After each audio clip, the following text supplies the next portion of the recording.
Welcome to Rai News in English in collaboration with Rai Italia. Let's take a look at today's top stories.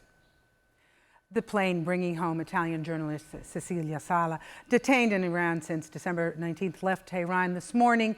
Destination Rome. Daniele Ranieri, Cecilia's partner, spoke to her before her flight took off. I heard her. She told me, "See you in a little while." She was excited and very happy. Cecilia's father, Renato, also shared his joy and pride in his daughter's return. "I am proud of her. I have cried only 3 times in my life, and today is one of them." Details from Gabriele Martelloni. The official statement on the release of Cecilia Sala has just arrived from Palazzo Chigi. The Prime Minister confirmed that she boarded a plane which left Tehran not long ago.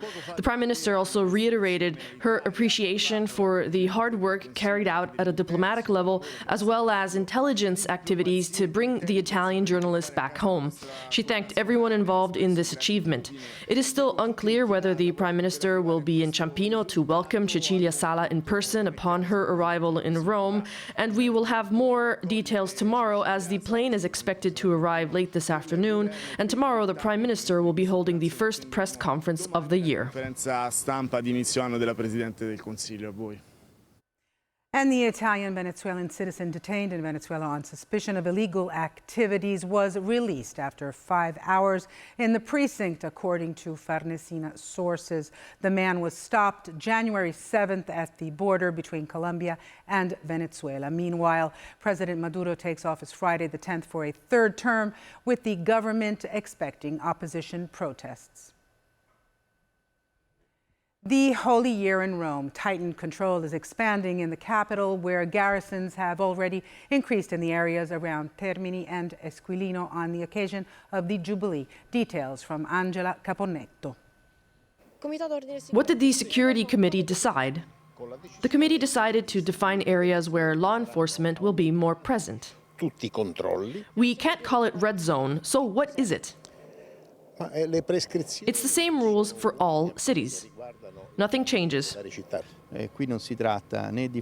We're not talking about targeted activities or red zones, specific red zones. They won't be called red zones, but Rome is putting in place a program to monitor specific, potentially risky areas of the city. For the moment, the 2 main areas of interest are near Termini, the main railway station, and Esquilino, where the presence of law enforcement has already been stepped up. In addition to these areas, Tuscolano will also be added to the list, broadening the area under reinforced surveillance with the help of security cameras. These are temporary and extraordinary measures. These activities will help us define and remove individuals who are considered threatening, and if they are repeatedly identified, we will issue an urban banning order, which is something that we already do. As to the possible limitation of the rights of citizens, the prefect of Rome is clear. We will only intervene in the case of individuals who are behaving in a way that represents a potential risk or threat for the public order, but we will not be setting up areas where transit is not allowed. Today, Pope Francis, in his weekly general audience, condemned people who abuse children and those who are in any way complicit with mistreatment of minors. We ask for the grace to rediscover the important place that every child occupies in the heart of God, so as not to be complicit in the abuses that are perpetrated against them, but to condemn them firmly. The death of Ramy in Milan on November 24th. New evidence emerges, videos that contain additional details about the chase and crash of the scooter on which the 19-year-old Egyptian-born youth was riding and lost his life at the end of a long chase by carabinieri after he failed to stop at a checkpoint. But let's listen to the details from Maria Rosaria Monaco. 2 young men whizzing down the street on a scooter. They did not stop at a carabinieri checkpoint, starting a long chase that ended in a dramatic epilogue. These are the images recorded by the carabinieri vehicle who touched the scooter at an intersection. Here we can hear the voices of the agents in those heated moments. Ramy El Gaml, 19, and his friend Fares are riding on the scooter. Ramy loses his helmet at a tight turn.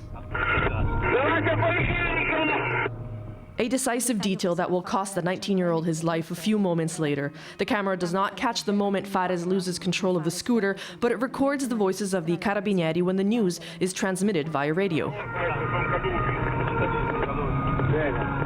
A municipal camera caught the moment of the accident. The scooter is on the floor and the military vehicle hits a pole moments later.